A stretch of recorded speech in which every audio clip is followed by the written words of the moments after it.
Hi, everyone. Thank you so much for joining us today for our Creator Hangout, episodic creator content, focusing on the independent international content creator. We have our SeriesFest alums, Marco North, Annabelle Essink, Freek Zonderland, and Aiden Largey. We're excited to host this interactive conversation with our panel of creators as we examine the globalizing world of content production. We'll examine the pros and cons of filming outside of American hubs, as well as the benefits and challenges of selling international content in the US. To give you a little bit of background on SeriesFest, SeriesFest is a nonprofit organization dedicated to championing artists at the forefront of episodic storytelling. We're a year-round organization with educational programs, initiatives supporting underserved voices, and professional development opportunities. Each June, SeriesFest culminates in a curated Denver-based festival showcasing innovative episodic content in competition independent pilot screenings, panels, workshops, live reads, and network television premieres. Obviously, this year is a little bit different. So to address the essential needs of the creative community, we are pivoting to a virtual celebration of episodic storytelling. The festival will take place as scheduled from June 18th through the 24th and transition to a schedule of virtual events with panels, competitions, and premieres all available online. To find out more, go to SeriesFest.com. This event today is open to the public with a suggested donation to SeriesFest of $10. So if you feel compelled and you're able to do so, you can donate directly through our Facebook or Instagram or our website at SeriesFest.com. We want to thank some of our generous year-round partners who help bring us great programs like this to you every day. Liberty Global, Visit Denver, Colorado Creative Industries. And one last mention before we start, check out our Executive Elevation Mentorship Program and our Women Directing Program available on SeriesFest.com. Submissions are now open. Go to the Creator Hangout on to today, Independent International Content. We are going to talk for about 45 minutes. And then for the last 15 minutes, we are going to open up to questions from our YouTube viewers. So please put your questions in the YouTube chat panel on the right side of your screen. And we are going to meet our panelists. First, we have Aiden Largey. If you guys want to turn on your cameras and turn your sound on and join us.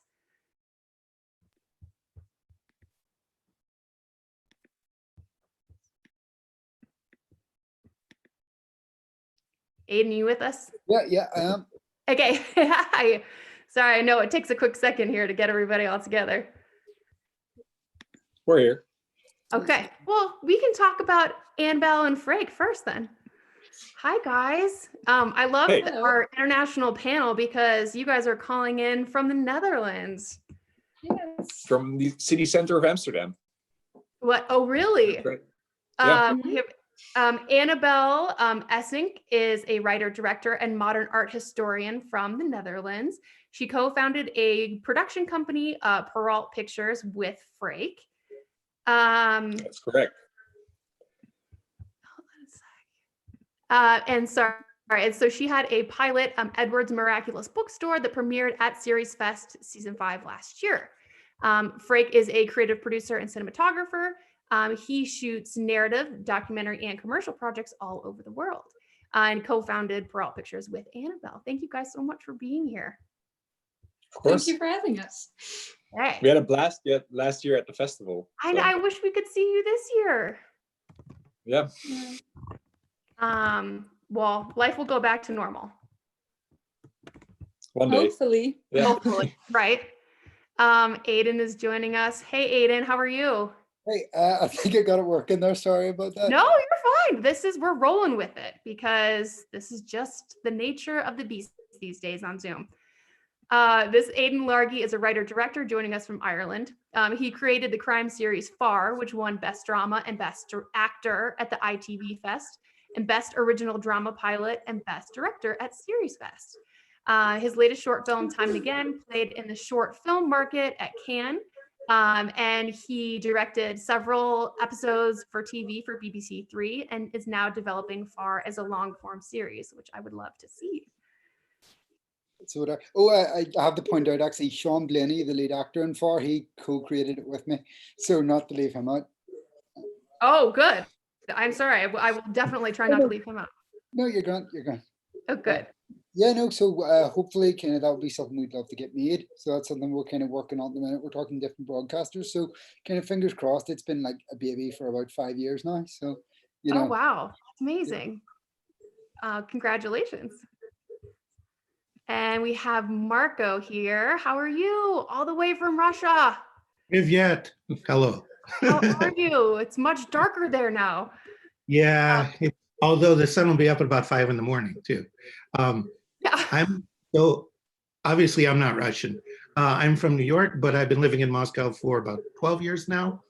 If anyone really cares and knows who Tarkovsky is, I live on Mosfilm, where Tarkovsky's camera from Stalker is basically across the street from me. He edited a lot of his films basically across the street from me. Oh, wow. Oh, that's so cool.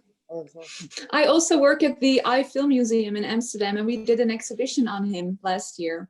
Oh, that's great. There's there's all these refurbished versions that are coming out now that are really good. It's true, yeah. Yeah, really beautiful. That's awesome. I had the pleasure of falling asleep halfway through Stalker when I came back jet lagged last year. It was a wonderful sleep film. Well, to give you a little background on Marco, Marco's a writer, director, DP based in Moscow. His dramatic series Black Beauty won the Best Episodic category in 23 international film festivals. Whale is a foreign drama that he created starring his daughter Eve that premiered at SeriesFest season 5. His credits also include second unit direction, camera work, and visual effects coordination for the Americans on FX, which is one of my favorite shows. And he's the founder and creative director of Bittersweet Group, a production and design company. So thank you guys so much for being here. And I know, time zones are not going to keep us apart. So I appreciate you guys all virtually joining us today. Easier than ever. Well, I'm going to try and step back a little bit and let you guys chat about, your creative process and your roles as a creative international, content creator, because clearly I am not that. And I would love to listen in, and I'll pop back in towards the end and we'll take some questions from YouTube. How did everybody get started? How did everybody get started?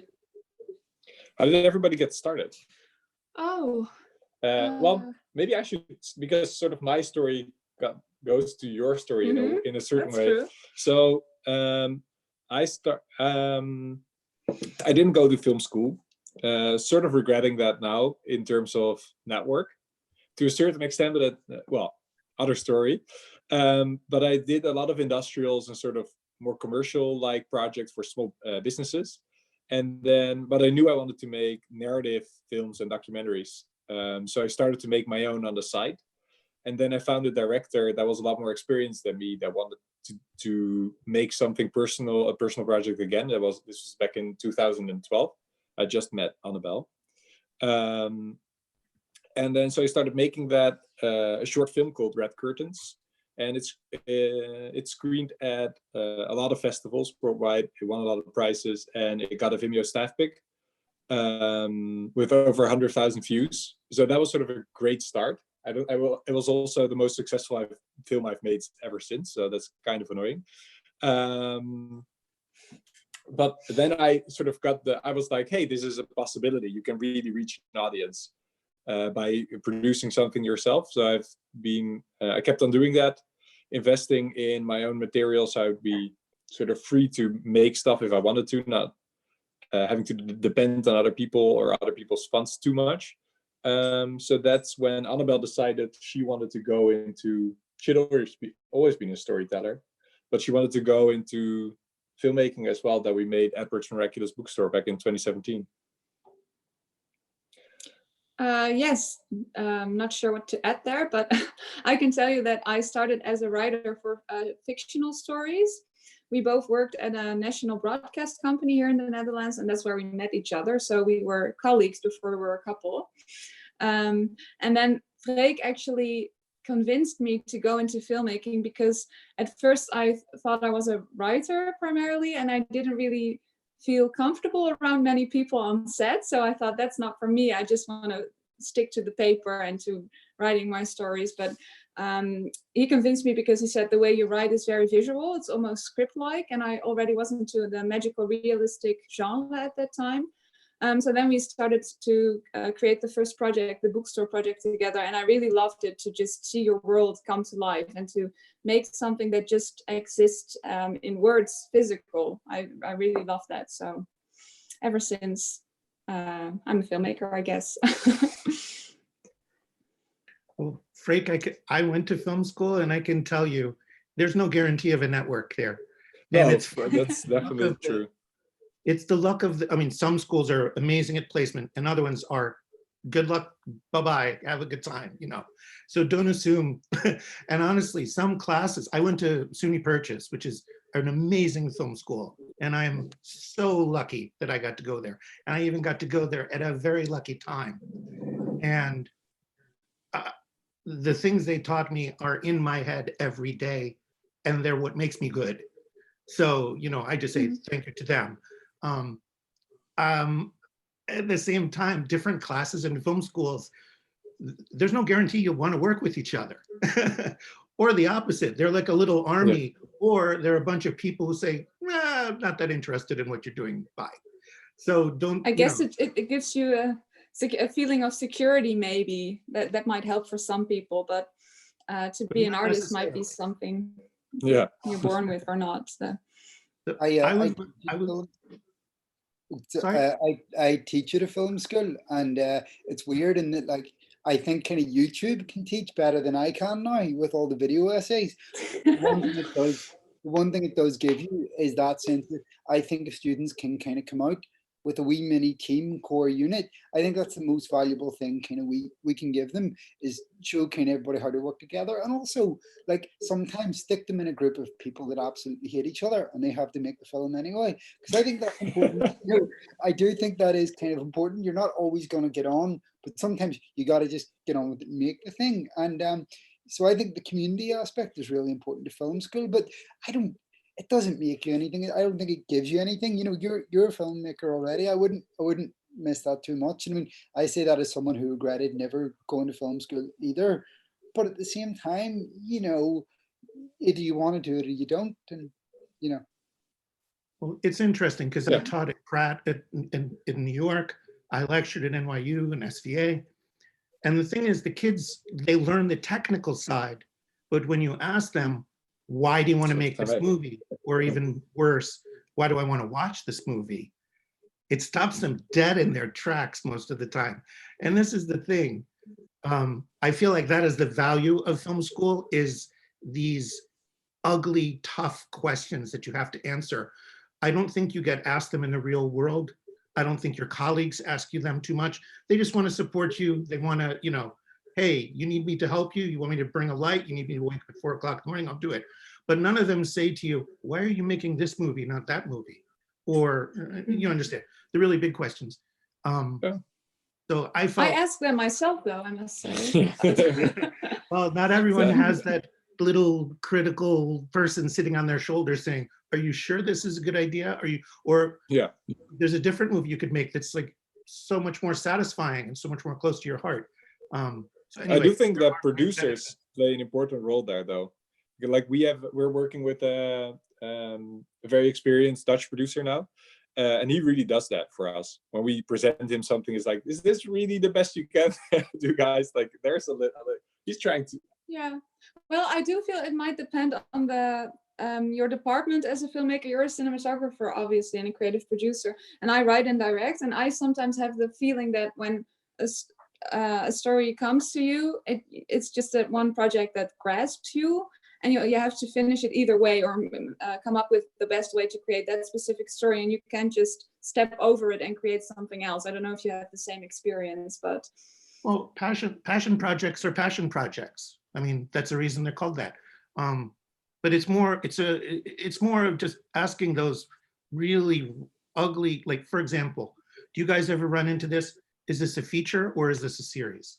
All the time. Yeah. So how do you answer it?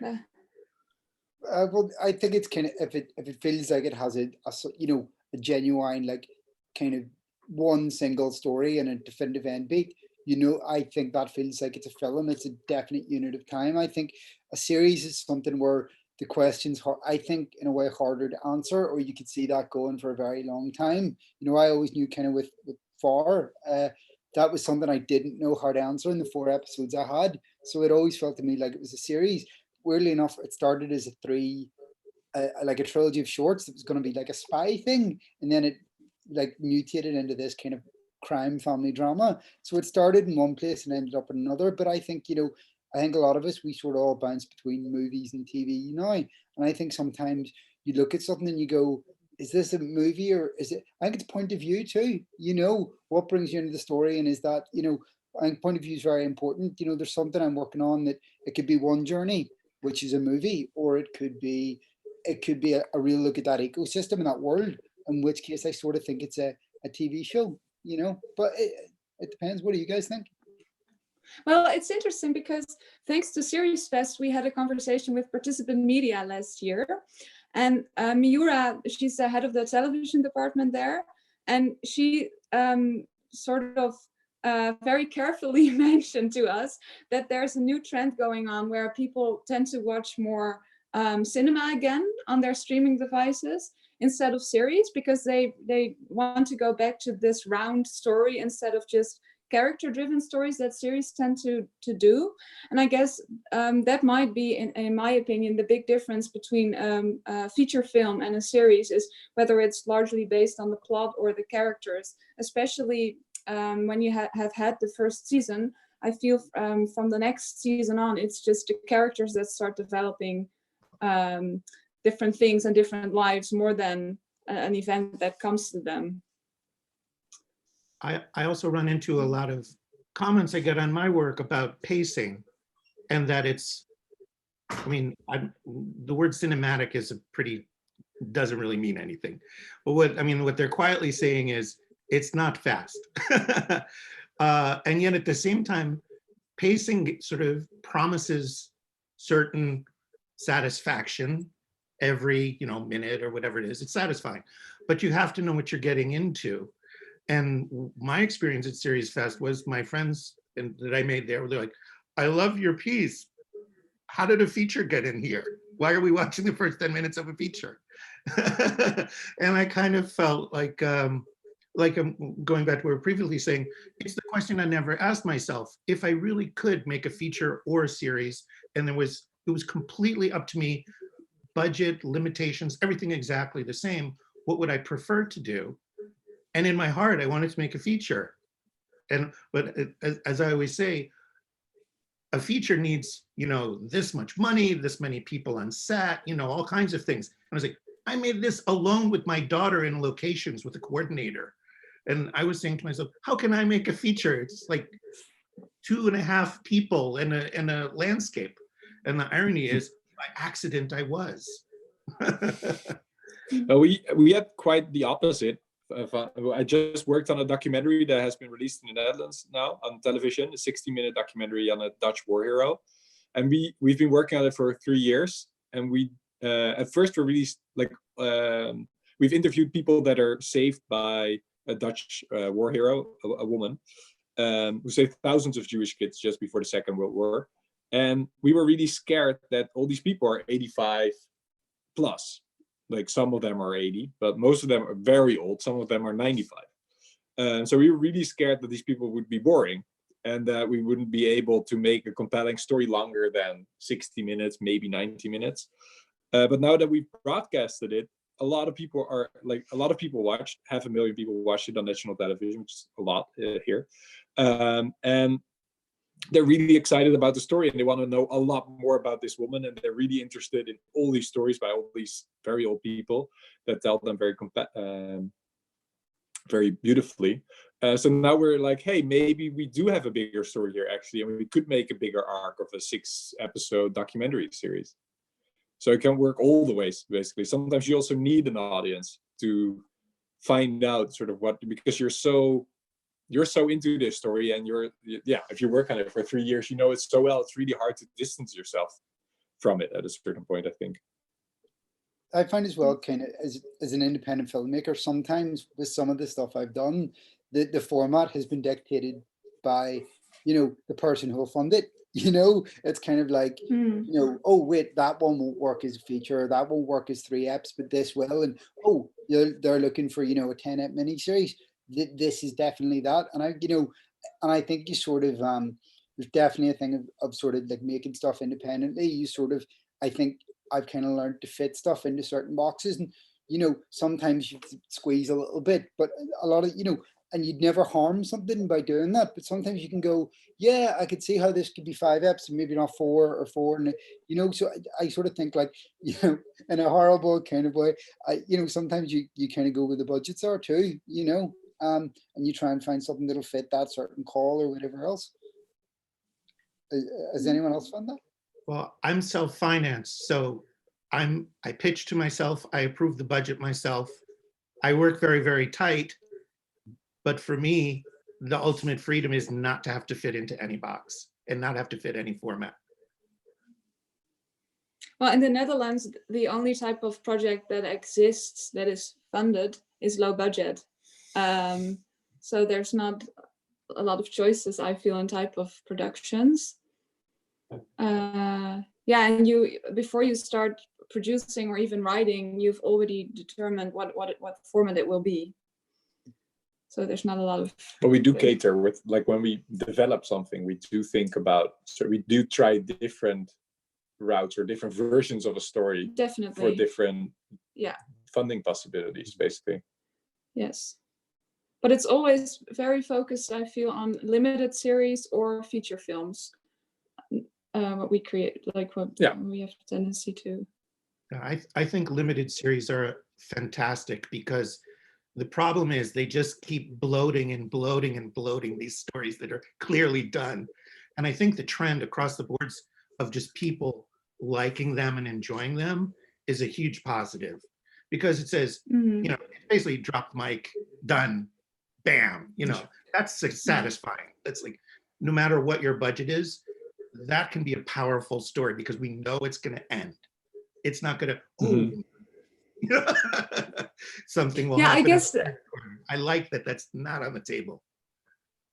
I think that's both the chance and the curse of the streaming services, because on the one hand, you have the consumers who sort of really wish for very diverse content and to recognize themselves in the type of series that are out there internationally. So therefore you have a lot of very diverse stories coming up, I feel. But on the other hand, there's also the commercial aspect of that once a series is successful, they want to keep on endlessly developing that because the audience sort of asked for it because the numbers were there. So I have mixed feelings about that, but yeah. Well, I think some people dictate before they don't do it unless they know it's limited. So I think it's not determined by the viewer, but it's a luxury, but by the people making it, they only agree to a certain amount. Well, I feel as a filmmaker, when a producer or a distributor or whoever says to you, well, are you sure you don't want to do a second season? Here you have money for it. I mean, it's tempting, don't you think? It's hard to I would say let's do something else. No, I think no, of course. You want to work with them, you want to work with them. I think you have more than one story to tell. My hope would be you really do put everything in there, walk away satisfied, and start over on something else. It's kind of, I'm sort of, it really depends also, I think, on the side, like what you're making in a sense. Like, I think something like Stranger Things would have been better maybe if it had sort of a limited storyline, and because now it just feels like they're just repeating the same storyline over and over again. But for instance, we're currently watching Marvelous Mrs. Maisel, and I think she is just so amazing and so funny that I personally can't get enough of her. And I don't care what the story is. I just want to see her shine and go through with whatever she's doing. I think I could maybe watch 10 seasons of that. I don't know, before I'm tired of it. But that's because it's in the format, I feel. It's of a diary of the character. And it's, with Stranger Things, it's just the one storyline that keeps on repeating itself endlessly. Oh, it's not dead, it's not dead, it's not dead. Yeah. That doesn't work in the end anymore, I feel. No, in fact, well, here's a question for you all. I think we all know that Mr. Robot was actually a feature. And then the network said, make a series.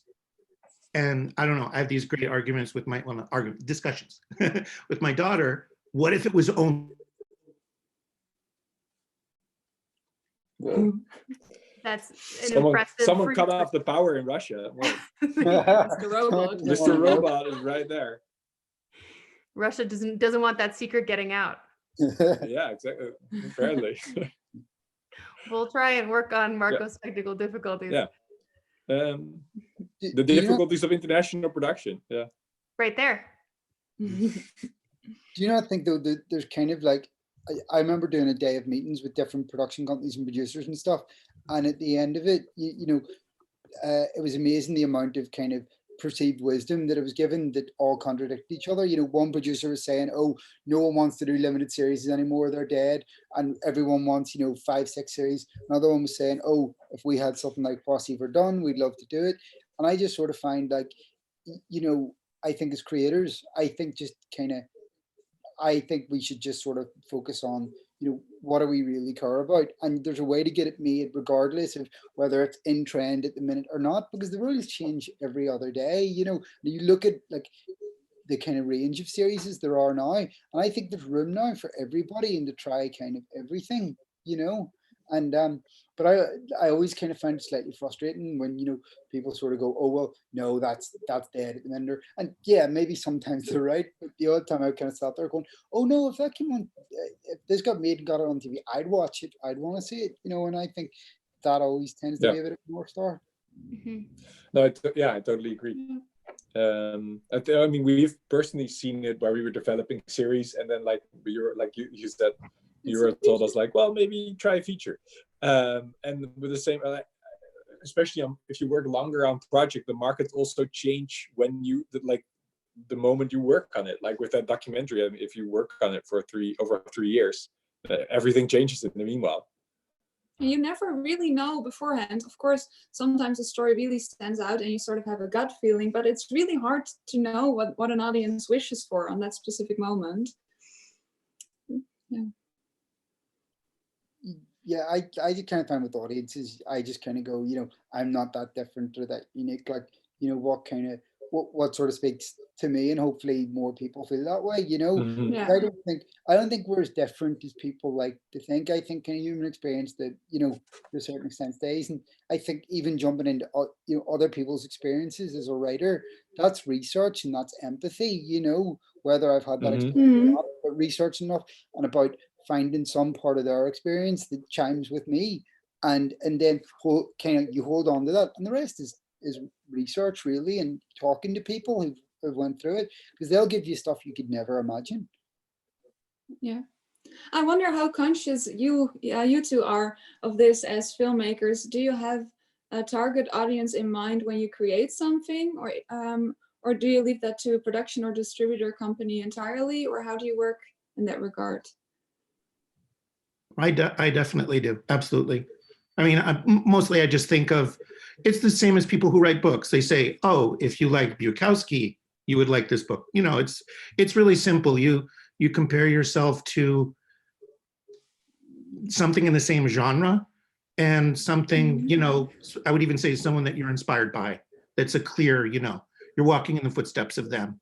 And that's the easy, because I don't like it when you sort of, everyone says, this is for people who like Breaking Bad, which really means, everybody will like this show. It's sort of cheating.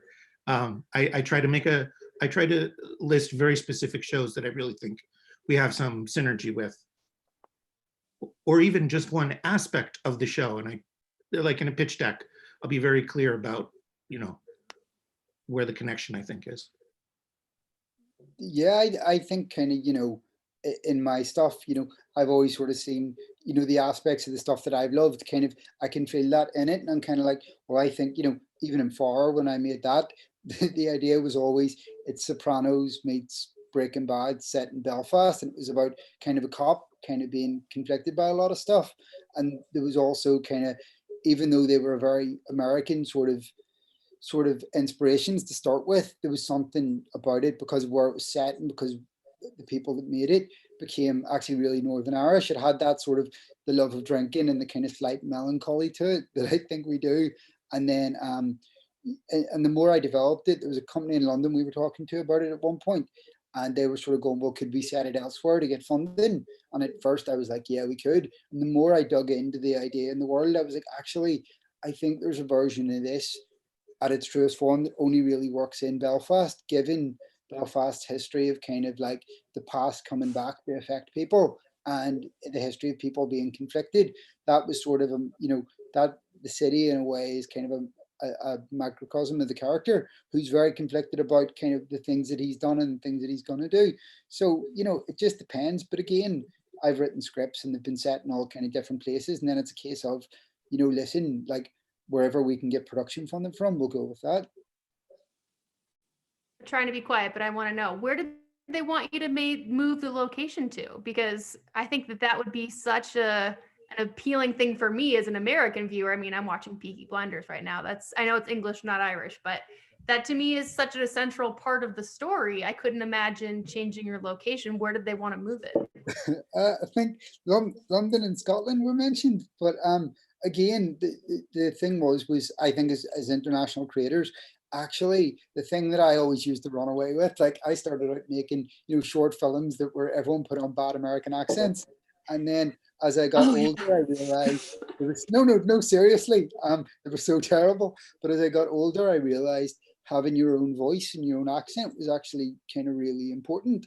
And again, it depends on the project, but there's something about far that sort of means you kind of want to keep it somewhere where people call each other ball bags, which is a very Northern Irish expression. But I just sort of felt that it felt really tied to that place, and that was one of the things that I felt we had to be careful about, was protecting that.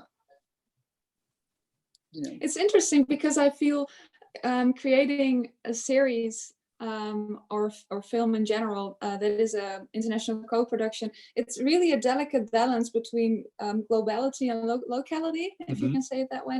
Like there has to be some global trends, or you have to put it in some sort of visual reference system that people know, and then only a few components can be new or different, and that seems to be the magic formula almost. So it can be too estranging, but it should be original and new in a way. That's a great way of putting it. Different but familiar. Yeah. Well, I only write stuff where I know where I can shoot it. So it's really simple for me. I write based on locations I know have available, actors I know I have available, and I actually don't cast. I find the actors I want to work with, and then there's always a story in them. And I work with a lot of non-actors, and I like mix a lot. And what happens is my themes are my themes. The thing that I see in the world that I want to talk about in my movie, it can be expressed through them or that bridge or whatever that location is. So the funny thing is I work backwards from what I have available to me. And it's funny, I'm never disappointed. I don't feel limited by what I can say. But the irony is, if I lose that apartment, I can't make that movie. Like it's I would have to forget that movie and write something else if I lost it. Oh, I really admire you. And that I'm the complete opposite. When I write, I take complete freedom. And it's funny because at one time Freek and I had a discussion about he sometimes gets angry with me because he thinks I tend to have a preference for very expensive productions. And of course, as independent creators, we don't have that kind of money available. Or so then once he asked me, just name one production that is super cheap that you think is really beautiful. And then I was thinking, okay, so it cannot be a lot of CGI, cannot be a lot of visual effects or anything. So then I thought Never Ending Story, perhaps, because that's a lot of stop motion. And then CGI and vis effects can be very inexpensive. Can be very But inexpensive. Never Ending Story was the most expensive movie ever made when it came out. Oh my God, that's crazy. Yeah. Marco, can I just ask, are you a big Cassavetes fan? Of course, in case it wasn't obvious. And in fact, one of my professors, Nick Dube, who was a He's a very pretty famous documentary guy. He was protege of Pennebaker and Leacock. He was an operator on one of the I want to say Faces, and it's so funny. I'm watching the credits, and and of course he never told us. He's too humble to have told us such a thing.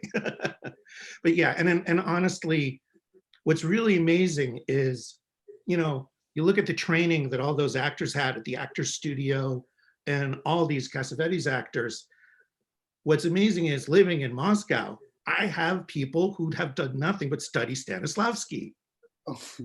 So and what's beautiful, okay, so when I went to school, we had to take a class called acting for directors.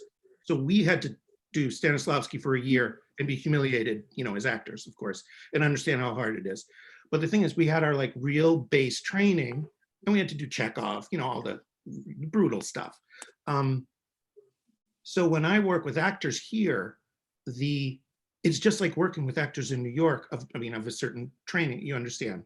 Not the commercial actors, not the people in commercials eating Cheerios and smiling, but the people who, it's not the method people, that's slightly different. They're a bit more complicated. But it's amazing to have this, even the Russian actors who don't speak English that I work with, there's a certain kind of direction you give them that is clear and makes sense to them. So yeah, Cassavetes. That was his thing. I love how he wrote. He didn't write any action. He only wrote the dialogue. And he said the actors can drink or stare out the window. The point is, that's what we're going to figure out together. The crazy thing is, you watch his films and you're convinced that everyone's improvising the dialogue. And then when you watch the documentaries about them making them, you say, oh my God, it's completely scripted, but all the actions are improvised. Wow, And then of course the camera people are documentary people just chasing them around, trying to keep up. But of course they rehearse, so they have some idea what the actors are going to do. Sorry, kind of went completely off on a tangent there, but I'm a big Cassavetes fan. I just sort of thought, oh, I'm going to ask that. What do you think about kind of the benefits and the challenges are of kind of like, we make stuff in our own kind of home bases normally, and then we're trying to kind of take it out to the world. What do you think is kind of like the benefits and the challenges there? SeriesFest is big. Answer this one first. You answer this one first. I think the thing is, because it's kind of indigenous, it does feel it's a different flavor to people outside. So, in the way that kind of the shiny wrapper of Far being a cop drama can bring in people who wouldn't be interested in maybe just a Northern Irish set drama, that's where it can bring in a wider audience, but it feels slightly different, or it's in a different tone from what it's been normally. But I find, for me, my influences by and large are, I love Scorsese, I love Cassavetes, I love Refn. And so my influences are pretty broad. So I sort of feel like I grew up watching more American stuff than anything else. So I think that's as much a part of me as where I'm from. So hopefully there's a universal kind of thing in the stuff that I make. I've always said I don't make stuff for a local audience. I make stuff that hopefully people kind of everywhere can watch. I've always wanted to make, something like Trainspotting, and that is a completely Scottish film. But it's, everyone all over the world can watch that and kind of, link into it. And there's a style and there's a verve to it that I think feels really international. And that's something I've always kind of tried to do in my stuff. And I think that does help when you're sort of sitting in a room kind of halfway across the world with it, And it was kind of really nice to see at SeriesFest, like an American audience, their reaction to something I'd made at home. That was really lovely. And I remember after one of the screenings, there was kind of people filing into the screening, and someone goes, oh, what's this thing? And someone goes, oh, it's basically like an Irish version of The Departed. And I basically ran over and hugged them. I was like, oh my God, sorry, I made this. And that's the nicest thing you could have said. I think I was just bouncing about happily for the next week, So that's kind of, I think that's my stuff in particular. But what about you guys? Well, I think that what you're experiencing is that people see what you love, and obviously you mentioned some films that are not American films, but they're seeing what you love about American film, like your appreciation for Scorsese is, I think, the bridge to them being attracted to what you're doing, or that's helping. What's ironic is I was the guy who only likes foreign films. And when I started out as a DP, because I walked out of school as a DP, luckily I looked older. I shot a 35 feature in 10 days. I was like unstoppable, no second takes for camera, you know, the whole thing. I could work with natural light, very, very fast. And the irony was they kept saying, American DPs bring, if they're gonna shoot on the beach, they bring in all the 10Ks and all this stuff. The European DPs put up 3 pieces of black fabric and subtract the light and are done before they've even run cables for the lights for the American guy. So my aesthetic was all, no, we can do this with less and it can be beautiful. And I was, I don't want to say ostracized, but it didn't make me very popular. So my audience is not American, it turns out. I mean, I make dramas and Americans like to give, you know, Oscars to dramas and, you know, it's a big deal. But if you actually look at the analytics, you know, here's a question for you guys. What is the biggest giant market for dramas? Like, what is the country that's like ridiculous love of dramas? France? I think UK is pretty high too. Italy. It's insane. If you look, it's like, what? And what's crazy to me is I had a screening in Rome about a year ago with one of my pieces. It was in a tiny little indie theater. It was sublime. You know why? Because you know when you go to a festival and everyone's there to see their friend's movie, and then just after that movie, everyone gets up and leaves the next, like no one sits through the other people's movies. I mean, let's be honest. It doesn't happen very often. SeriesFest, different story. I'm talking other festivals. And what blew my mind was because the people who curated this festival had a relationship with an audience that said, I am gonna love everything I see. It's gonna be this, something's from Spain, something's from here, something from here. And it was amazing to me that the audience sat there for like 4 hours. Okay, they had a couple breaks, but you know, they sat there for 4 hours and watched it. And this was like the most positive thing for me to experience. I mean, I wish I lived in Italy, but the irony is, I don't, my work when I present it in the US, because it's subtitles, drama, on the subtle side, forget it, game over, like nothing happens at all. Except for like, you know, one tiny little percentage of people were like, oh, you like film vendors, don't you? I like this, you know, and I say, great, thank you. And then they just make it all worthwhile. Like that, you know, when you find that one person it clicks with, you know, like, is that not kind of amazing? It's fantastic, but I wish that they, you know, could tell a distributor that they like it. You know, it's like the niche of the niche of the niche. You guys need to answer. Well, I'd like to think that my stories have some sort of universality to them as well. And I was thinking when I heard you talk, we obviously create things for a younger audience as well. And that might be easier to cause some sort of empathy because they're still very adaptable in this world and very open to different kind of universes. So that helps, I think. We were a bit scared when we made our Edward's Miraculous Bookstore. It's quite a talkative movie. It's 20 minutes or pilot. It's 20 minutes. 25, minutes? I think, even 20 or 20 something. But at least people are talking for at least 17 minutes of it. That's also part of the idea. I think when I look back at it, I think it's too talkative. But at that time, my idea was because it's in a bookstore to sort of create a literary series in which words are very important. But it's sort of a paradox, obviously, because film and books compared, it's weird. I think it's a weird little pilot, but it was an idea once. But we were a bit scared that people wouldn't really get the jokes or wouldn't really, because there are a lot of little language jokes in it as well, or the language is quite important. And with subtitles, you never really know if the timing is off or like it's really hard. But in our international screenings and also showing it to kids that had to read the subtitles, it really worked actually. So sometimes you can also be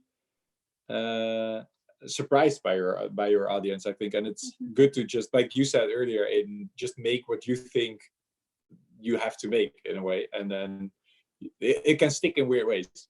I think in general, viewers are very sensitive to picking up authenticity and just feeling that the creators are truly put their heart into the work, even when it isn't perfect. It sort of has a soul to it. I think in the end you can always pick that out, and sometimes something can be perfect, but then it can also feel too constructed almost. I feel a lot of series nowadays can have this feeling around them, because they're just sort of a rip-off of a formula that we know works, and that themes that we're selling, and they just create 5 series in a row that are very well written and they look beautiful, but they were sort of lost that love that the initial series had, I feel. I'm right there with you, but I got to tell you, when you make something that doesn't fit a formula, it's just an utter disconnect for a lot of decision makers. It's very satisfying, but it also makes you invisible if you're not careful. I mean, it's very painful because you're making something that you feel, and you do get validated. Like sometimes I've been validated by but I just got reviewed by these, like, a bunch of guys in a basement in New Jersey somehow got their hands on something I made, and they talked about it for about half an hour. And I was howling, laughing. I was crying so hard because I do all of the work on my movies. I do some of it under pseudonyms.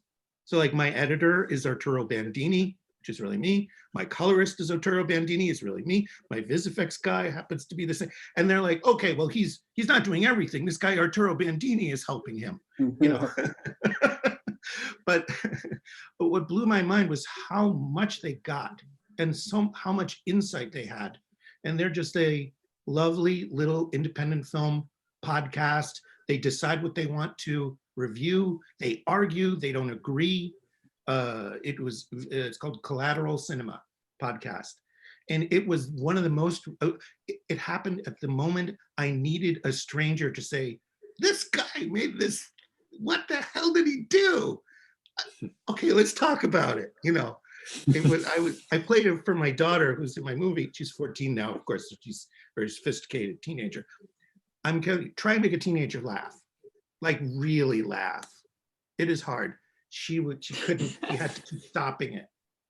Well, what about niches actually? Do you guys think in terms of TV or film, or the, you know, kind of the world at the minute, do you think it is starting to open up a bit more to, you know, to kind of like different things that are kind of would have been more cult or would have been more sort of, you know, avant-garde years ago? I absolutely agree. The problem is you have to be famous first to get permission to do that. I'll always say, like, for example, Better Things. If it wasn't Pamela Adlon making, if a nobody walked in and said, I want to make this show, I have 3 daughters, I'm a divorced mom, they'd say, bye-bye, bye-bye. Star Factor is the problem, is sadly the game changer. And without it, I think in the Netherlands, what we do see is that there's a lot of opportunity online. So it's for tiny, stupid budgets, but the national broadcasting companies are allowing people to experiment online, make really, really weird shit, very extreme sometimes. Very sexual mostly. Sexual or just socially really inappropriate, just weird stuff. And they'll give you no money for it, but then at least you have sort of a channel, and they want to just test the waters basically, and you can test the waters with them. And I think that is sort of a route that you do start to recognize, where you start putting things online first that are like maybe 2 to 5 minutes, and then they do 10 to 15 minutes, and then the next year suddenly there's a TV series. So yeah, and I think there's a big gray area now between commercial and artistic work, whereas a few like, let's say 10 years ago, I think it was more strictly divided, that you had the commercial films, the blockbusters, and the artistic, the art house films. And now the gray area starts to become bigger and bigger, also in the series landscape, I feel. And that might be a chance to get to like some sort of in-between step up for unknown filmmakers or filmmakers that are just building their work. I think that's nice. But at the same time, sort of the middle sort of international $15 to $20 million movie is being ripped away. Like that doesn't really exist anymore. No, That's maybe sort of, it's just the series landscape where that's happening. Moving you guys off, but I want to move on to YouTube questions. I want to make sure that we get our viewer questions answered. I'm so sorry. This is so much fun. First of all, I feel so connected globally right now with all of you guys. So thank you for that. I could really use some connection in this time of isolation. So I'm enjoying that. Thank you. But we could talk forever, but I want to make sure that we address some of our questions here. Nicole wrote in, she was wondering, what kind of story prep do you do to prepare for an international location?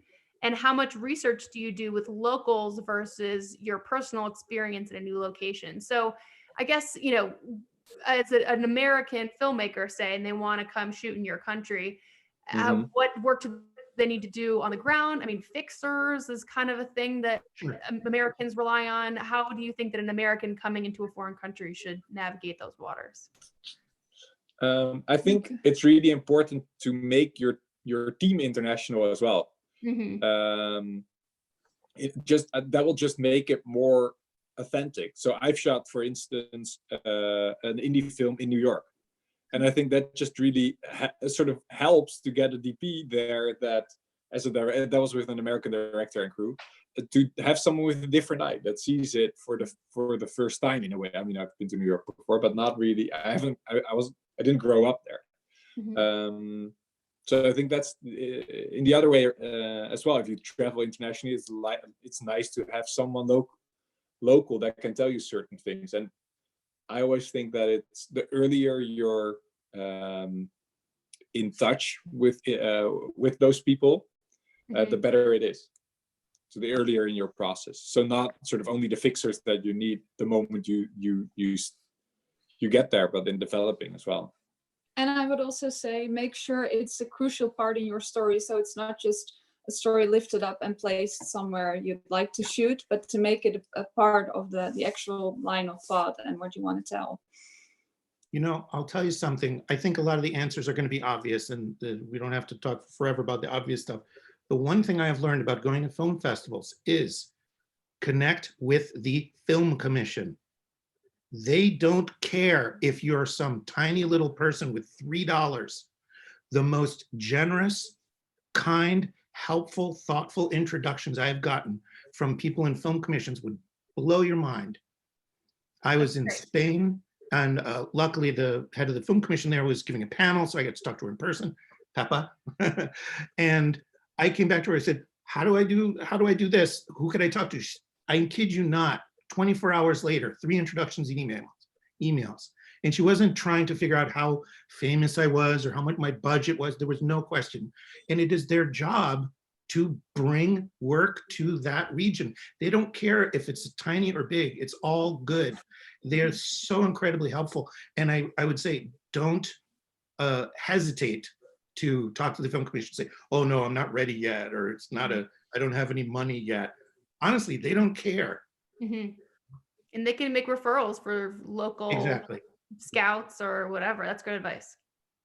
Our local kind of film commission and iScreen are really, really good about that. They're really good about plugging in, you know, everybody from Game of Thrones to smaller indie stuff into the local scene. But I think even by getting your production manager or whoever to be kind of local and boots on the ground, you're going to save yourself so much, because they'll have an understanding of, you know, crew and crew rates, who's good, who's not so great, you know, who should, you know, and they can turn around and they can go to you, listen, I think if you wait another month, you're going to get a higher level of crew at kind of the same budget level, just because they'll all be finished this job by then. And maybe that's a consideration you kind of want to think about. So I think it's kind of really valuable, you know, but it is just a matter of emailing, kind of, you know, find the website and email them. So it's not that hard to do, thankfully.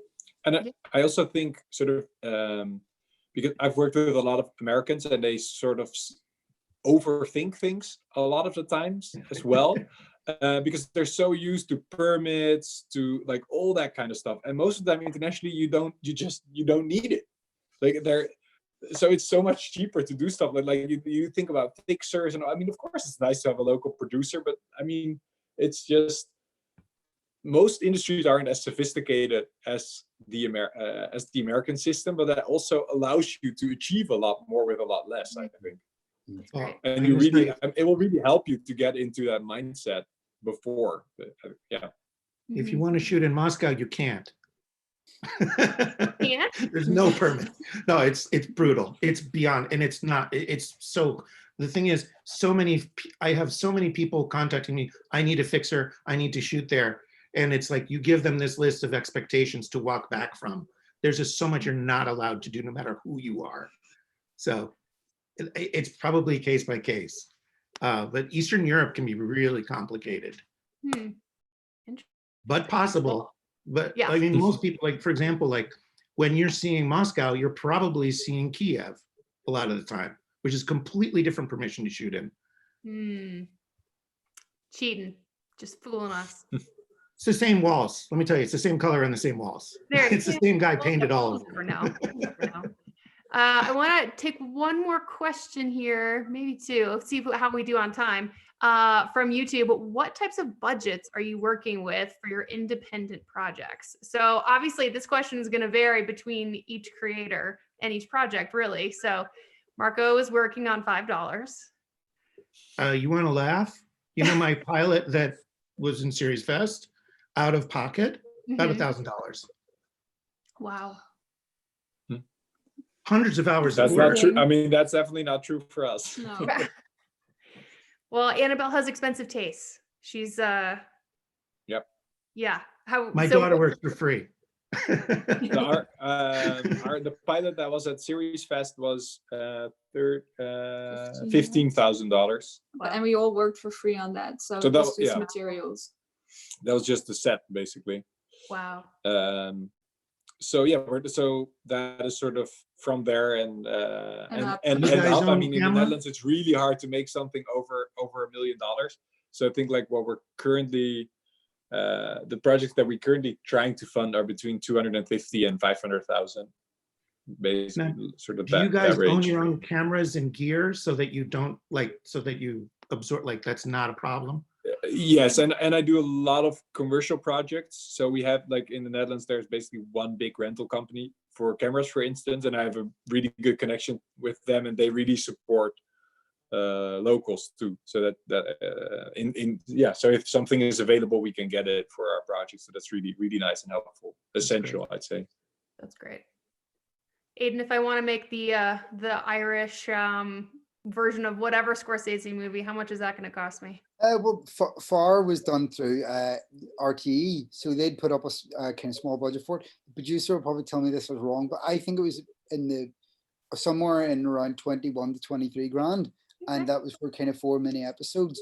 And again, sort of, that was still really low budget. That was kind of just getting your gear and actors and stuff. And thing is, I come from funding my own shorts with my own money, and I think most of the stuff I've made, I mean, I just shot something kind of in isolation with a friend of mine that cost us nothing, but so I'm used to that. And I think the one thing that teaches you is how to maximize your production value in ways that I think if you're just fully used to being funded all the time, that part of your brain doesn't exist. Or I'm a weasel. I'm sitting looking at places going, oh, that's pre-lit for me. I barely need to do anything to kind of do the scene there. So I cherry picked locations around Belfast that were going to look amazing or look more expensive than they were. And we shot there, and that was kind of really there was no difference between the film experience on that and my kind of no budget stuff. Actually, we got Ian Beattie for that, who's in Game of Thrones, and one day he was taking the piss out of us on set because he was like, the coffee was not Game of Thrones level,